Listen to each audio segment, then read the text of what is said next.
¿Qué tal, amiguitos? Bienvenidos. Vamos a seguir con nuestro curso de el idioma náhuatl. Le damos una cordial bienvenida. Tenemos aquí una frase en el idioma náhuatl, dice ahí: Pampatlacuasquia, monequia tequitisquia chicahuac. Vamos a repetirlo una vez más: Pampatlacuasquia, monequia tequitisquia chicahuac. Vamos a ver qué significa cada una de estas palabras. Aquí dice para. Entonces significa pampa, significa para. Tlacuasquia significa comer. Monequia significa deberían o tendrían, algo que se tiene que hacer. Y tequitisquia está relacionado con el verbo trabajar.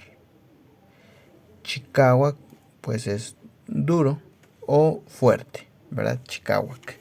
Entonces, amigos, si ustedes pueden ver aquí el verbo, esta palabra pues es casi parecida, para y pampa. Hay muchos lugares en donde no lo utilizan este pampa, simplemente dicen lo mismo para, lo hacen utilizan el español de para. Hay otros lugares aquí en la región donde vivo que sí lo utilizan pampa. La verdad, no sé si sea original la palabra náhuatl. Hay muchas que se han ingresado, se han metido en el idioma náhuatl para complementar, ya que hay muchas palabras que ya se han perdido a lo largo del tiempo. Así que tenemos para, tlacuasquia, para comer. Pero si tú te fijas, si se fijan, amigos, aquí tlacuasquia, tlacua es comer, pero tlacuasquia está en un estado imperfecto. Es decir, es una condicional. Tendrían. Es como no es igual que tienen o que tendrán, sino que tendrían. Por eso vemos aquí la terminología en quia.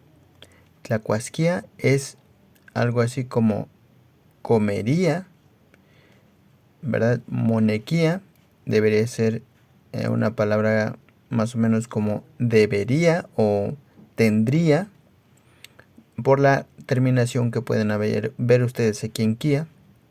Y tequitisquia también está. Tequiti es trabajo, pero tequitisquia es trabajaría. Chicahuac, pues esa sí está pura, no puro, la palabra o el verbo está puro. Por eso podemos decir la frase completa: Pampatlacuasquia, monequia tequitisquia chicahuac. Para comer tendrían que trabajar duro. Así es que eso es un breve video de cómo podemos nosotros utilizar el idioma náhuatl en sus diferentes tiempos, en sus diferentes terminología que debemos de conocer para saber qué es lo que significa. Bien, amigos, pues esto es todo por hoy. Nos vemos en un próximo video. Adiós.